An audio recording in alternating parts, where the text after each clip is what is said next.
ये वीडियो केवल शैक्षणिक उद्देश्य से बनाया गया है। हमारा कोई प्रीमियम ग्रुप या किसी प्रकार की एडवाइजरी सेवा नहीं है। इस वीडियो में दी गई जानकारी को ट्रेडिंग या निवेश की सलाह के रूप में ना लें। चैनल किसी भी लाभ या हानि के लिए जिम्मेदार नहीं होगा। निवेश करने से पहले अपने वित्तीय निर्णय के लिए सभी रजिस्टर्ड सलाहकार से परामर्श लें। नमस्कार दोस्तों, कैसे हैं आप लोग। दोस्तों, आज की इस वीडियो में आपको बताऊंगा कि मनी मैनेजमेंट क्या होता है। देखिए, आप ट्रेडिंग करते हैं तो ट्रेडिंग में प्रॉफिट भी होता है, लॉस भी होता है। लॉस के बाद साइकोलॉजी आपकी ख़राब हो जाती है और उसके कारण से ओवर ट्रेडिंग हो जाती है। तो बहुत सारे पार्ट्स होते हैं ट्रेडिंग में जिनको मिलके आप प्रॉफिटेबल बन सकते हैं। जिन सब पार्ट्स को मिलाने के बाद एक प्रॉफिटेबल ट्रेडर बनता है। तो उसमें से एक पार्ट है मनी मैनेजमेंट। मनी मैनेजमेंट पे क्या होता है, देखिए दोस्तों, अगर मान लीजिए आपके पास में यहाँ पे 1 लाख रुपए हैं, आपके अकाउंट में, सेविंग अकाउंट में 1 लाख रुपए हैं, और आप इस पूरे 1 लाख अकाउंट को अपने डीमैट अकाउंट में ट्रांसफ़र करते हैं और उससे आप यहाँ पे ट्रेडिंग करना स्टार्ट कर देते हैं। अब सबसे बड़ी दिक्कत क्या आती है, जैसे ही आप पहला ट्रेड लेंगे यहाँ पे, अगर मान लीजिए यहाँ पे आपके पास में लाख रुपए पड़े हैं और आप ऑप्शन बायर हैं, तो मैं आपको कह सकता हूँ कि आप यहाँ पे 1 लॉट 2 लॉट से ट्रेड नहीं करेंगे, आप यहाँ 1000 क्वांटिटी से ट्रेड करेंगे। यानी आप यहाँ पे पूरे 1 लाख रुपए से ट्रेड करेंगे। अब 1 लाख रुपए के ट्रेड में जैसे ही आपने 1 लाख रुपए का ट्रेड लिया, 1000 क्वांटिटी से ट्रेड स्टार्ट किया, तो यहाँ पे प्रोबेबिलिटी क्या है कि मान लीजिए वो 20 पॉइंट या 15 पॉइंट या 25 पॉइंट नीचे आता है। आपने किसी प्राइस पे लिया, मान लीजिए 100 की प्राइस पे लिया, और वो यहाँ पे 80 आता है, तो आपको ये जो -20,000 चल रहा है 20 पॉइंट नीचे आने के बाद में आपके लॉस दिखाई दे रहा है, तो आप इस लॉस को क्या करेंगे, यहाँ काट देंगे। काटने के बाद में क्या हुआ, आपका 20,000 का लॉस हो गया। अब आपके पास में कैपिटल कितनी बची है, 80,000। अब 80,000 कैपिटल से आपका फर्स्ट क्या दिखेगा आपको, अब यहाँ पे आपकी साइकोलॉजी डेवलप ख़राब हो जाएगी और साथ में आप यहाँ पे रिवेंज ट्रेडिंग स्टार्ट कर देंगे। अब आपको क्या लगेगा कि सबसे पहले मैं ये 20,000 रुपये अपना रिकवर करता हूँ, उसके बाद अगली ट्रेड में फिर मैं प्रॉफिट बनाना स्टार्ट करूँगा। तो अब यहाँ पे क्या करेंगे आप 800 क्वांटिटी से ट्रेड करेंगे। 800 क्वांटिटी से ट्रेड किया, फिर आपको यहाँ पे 15-20 पॉइंट का, 10 पॉइंट का प्रॉफिट दिखाया। अब आपको क्या लग रहा है, ये 10 पॉइंट का प्रॉफिट कितना है आपका, 8000 रुपीज़। यानी अगर मान लीजिए यहाँ पे आपने 800 क्वांटिटी ली और 10 पॉइंट आपकी तरफ चल रहा है, तो आपको क्या दिखा रहा है मार्केट, +8000। अब आप 8,000 पे तो लेने से रहे, क्योंकि 20,000 तो आपका लॉस है। तो आप क्या करेंगे, यहाँ पे इस ट्रेड को होल्ड करेंगे।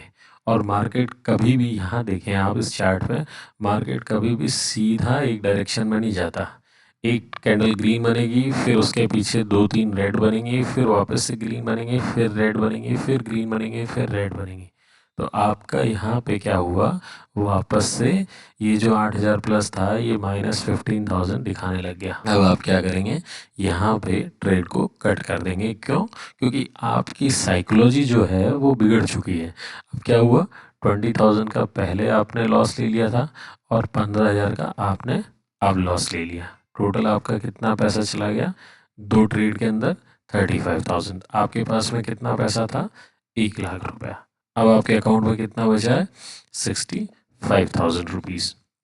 अब 65,000 रुपीज़ से आप कोशिश करेंगे सबसे पहले कि वापस कुछ ऐसी ट्रेड लूँ मैं कि जिससे मेरा ये जो 35,000 माइनस में दिखा रहा है मुझे, ये रिकवर हो जाए और फिर मैं यहाँ पे प्रॉफिट बनाऊँ। अब यहाँ पे आपकी जो रिवेंज ट्रेडिंग वाली जो साइकोलॉजी थी, वो धीरे धीरे डेवलप होना स्टार्ट होगी। अब जब तक आप ट्रेड करते रहेंगे, यानी 9:15 पे आपने ट्रेड करना स्टार्ट किया था और 3:30 तक आप देखेंगे कि आपके अकाउंट में लेफ्ट रहे 20,000 रुपीज़। यानी ऑलमोस्ट आप 80,000 रुपीज़, यानी ऑलमोस्ट अपना अकाउंट आप ब्लो कर चुके हैं एक दिन में, या हो सकता है 2 दिन में, हो सकता है 3 दिन में। क्योंकि यहाँ पे ये पैसा चले जाने के बाद में आपके सेविंग अकाउंट में कुछ भी नहीं है। यानी आप पूरी तरह से इसी पैसे पे डिपेंड थे जो 1 लाख रुपए आपके पास था। अब यहाँ पे कितने लोग ऐसे हैं जो मेरे इस बात से, या जो मैंने अभी तक बताया आपको, इससे सहमत है? तो दोस्तों, नीचे कमेंट करके बताएं कि इस तरह का कभी आपकी ट्रेडिंग, जो आपकी लाइफ है या ट्रेडिंग जो आपका करियर है, उसमें आपके साल 2 साल 3 साल से आप ट्रेडिंग कर रहे हैं, 6 महीने से कर रहे हैं, इस दौरान कभी ऐसा हुआ है जो मैंने आपको अभी समझाया? अगर हुआ है तो नीचे कमेंट करें, कमेंट करके बताएं कि आप कितने दिन तक लाख रुपए लगा के उसके बाद में कितने दिन तक मार्केट में सर्वाइव कर पाए। 2 दिन, 5 दिन, 10 दिन, महीना, 2 महीना या 1 दिन। अब देखिए दोस्तों, दूसरा मैं आपको सिनेरियो बताता हूँ। एक सिक्के के दो पहलू होते हैं। पहला पहलू मैंने आपको दिखा दिया, जो कि 90% ट्रेडर करते हैं। सेकंड ये हो सकता है जो 10% ट्रेडर कर सकते हैं। अब देखिए क्या होगा। आपके सेविंग अकाउंट में 1 लाख रुपए है। आपको क्या करना है, इस 1 लाख रुपए में से सिर्फ 20,000 रुपये अपने डीमैट अकाउंट में ट्रांसफ़र करने हैं। और रिमेनिंग आपके सेविंग अकाउंट में कितना पैसा रहेगा यहाँ पे, 80,000।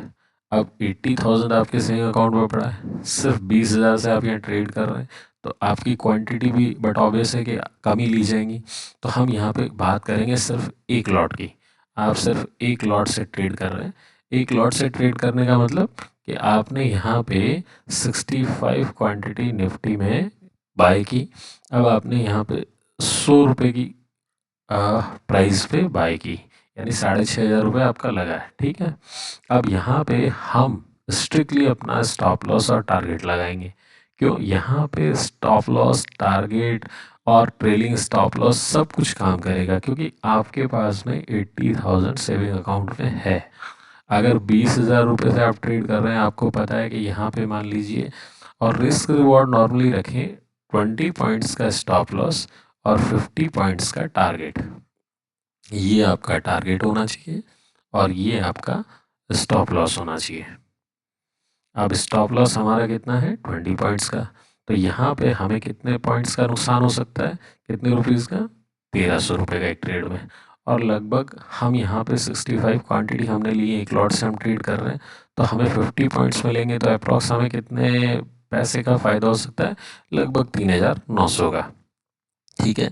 अगर हमारे यहाँ पे 1,300 रुपये का नुकसान होता है पहली ट्रेड में, तो हमारी साइकोलॉजी यहाँ ख़राब नहीं होगी। उसका रीज़न है कि हमारे अकाउंट में जो पैसा था, उसमें से हमें पता है कि हमने टेबल पे 1,300 रुपये रिस्क रखा था। तो बहुत छोटा सा रिस्क है हमारे लिए। तो हम यहाँ क्या करेंगे, अब एक सिनेरियो निकालते हैं कि हमने मान लीजिए 20-22 दिन होते हैं मार्केट में मंथली ट्रेड करने के। उसमें से हमारा जो एक्यूरेसी था वो 50-50 रहा, यानी 50 टाइम हमारा स्टॉप लॉस हिट हुआ और 50 टाइम हमें टारगेट मिला। ठीक है। एक बियर मिनिमम 50-50 हमने माना, यहाँ पे स्टॉप लॉस जाएगा और यहाँ पे हमारा टारगेट आएगा। अब मान लीजिए 50 टाइम पे एक ट्रेड में हमें, यानी हमारा 10 ट्रेड यहाँ पे लॉस हुआ है और 10 ट्रेड में हमें फ़ायदा हुआ है। तो एक ट्रेड में हमें कितने का लॉस हुआ है, 1,300। तो 10 ट्रेड में कितने का हुआ, 13,000 का। ठीक है। एक ट्रेड में मान लीजिए 10 बार हमें प्रॉफिट भी हुआ है, तो पहली ट्रेड में कितना हुआ, 3,900, और 10 ट्रेड में कितना होगा, 39,000। यानी टोटल हमने 39,000 कमाए 10 बार और 13,000 गंवाए हमने कितनी बार में, 10 बार में। ठीक है। तो यहाँ लगभग लगभग हमारे पास में कितना पैसा बच गया, 26,000 हम ओवरऑल प्रॉफिट में हैं। इसमें से मान लीजिए 3,000 आपका मंथली ट्रेडिंग चार्जेस लग गया, तब भी यहाँ आप कितने के प्रॉफिट में हैं, 23,000, कितने हज़ार के। अब यहाँ आपकी साइकोलॉजी ख़राब नहीं हो रही, लेकिन आप ये देखें कि 20,000 के कैपिटल से ओवरऑल मंथ में आपने 23,000 बनाए, यानी आपने ऑलमोस्ट 1 मंथ में अपनी जो कैपिटल है उसको राइज़ किया, उसको बढ़ाया है, और अच्छा खासा बढ़ाया है, डबल कर लिया आपने यहाँ पे। क्योंकि मैंने आपको दोनों ऑप्शन बताए कि अगर हम टोटल 1 लाख रुपए से ट्रेड करते हैं तो हमारी साइकोलॉजी किस तरह से डिस्टर्ब हो जाती है, और हम 1 लाख से सिर्फ 20,000 अपने ट्रेडिंग अकाउंट में डालें और सिर्फ इससे ट्रेड करें, और 80,000 हमारे सेविंग अकाउंट में पड़े रहते हैं, तो हमारी साइकोलॉजी किस तरीके से डेवलप होती है, ख़राब नहीं हो पाती। ट्रेडिंग में क्या होता है, देखिए सबसे पहले एक एज होती है। ठीक है। वो क्या होती है, वो आपका सेटअप होता है। जब भी सेटअप बनेगा तभी हम ट्रेड करेंगे, यानी वेट करेंगे सेटअप के लिए। सेटअप बन गया। अब प्रोफेशनल ट्रेडर और प्रॉफिटेबल ट्रेडर क्या सोचते हैं, सबसे पहले अपने लॉस को देखते हैं वो, कि मेरा इस ट्रेड में लॉस क्या है। और नोविस ट्रेडर हर ट्रेड में प्रॉफिट को सोचता है कि मैं इस ट्रेड में कितना कमा सकता हूँ। तो हमें किस पे काम करना है, लॉस पे। सबसे पहले ये देखना है कि इस ट्रेड में ये जो सेटअप बना है, क्या वाकई जो मैं 20 पॉइंट का स्टॉप लॉस लेना चाह रहा हूँ, तो ये स्टॉप लॉस बिल्कुल सही जगह प्लेस हो रहा है, यहाँ पे इस कैंडल पे, इस सेटअप पे मैं ट्रेड ले सकता हूँ। अगर आपका ये 20 पॉइंट का स्टॉप लॉस बिल्कुल सही जगह सेटअप हो रहा है, तो आप इस ट्रेड के अंदर एंटर करें। एंटर करने के बाद में आपका स्पेसिफिक होना चाहिए कि मेरा टारगेट जो है वो 50 पॉइंट्स का मेरा टारगेट है। ये नहीं होना चाहिए कि मैं कभी तो 5 पॉइंट 10 पॉइंट का टारगेट ले रहा हूँ यहाँ पे, कभी मैं 15 पॉइंट पे निकल रहा हूँ, कभी मैं 20 पॉइंट पे निकल रहा हूँ। स्टॉप लॉस आ रहा है तो मैं 20 पॉइंट की जगह कई बार 5 पॉइंट पे काट रहा हूँ, कई बार 30 पॉइंट तक रुक रहा हूँ। इस तरीके का नहीं, आपका एक सिस्टम होना चाहिए। मैंने क्या बोला, एज। सबसे पहले एज डेवलप करना है मार्केट में। एज होता है आपका सेटअप, आपका मनी मैनेजमेंट, आपका रिस्क मैनेजमेंट, ये सब चीज़ें एज होती हैं। तो दोस्तों नीचे कमेंट करके बताएं कि ये वीडियो जो आपने देखा इससे कुछ सीखने को मिला आपको, और अगर सीखने को मिला तो इसको अपनी ट्रेडिंग में इम्प्लीमेंट करें। दोस्तों चैनल पे पहली बार आए तो चैनल को सब्सक्राइब करना ना भूलें। अगर आप फेसबुक पे मेरा ये वीडियो देख रहे हैं तो इस फेसबुक पेज को फॉलो कर लें।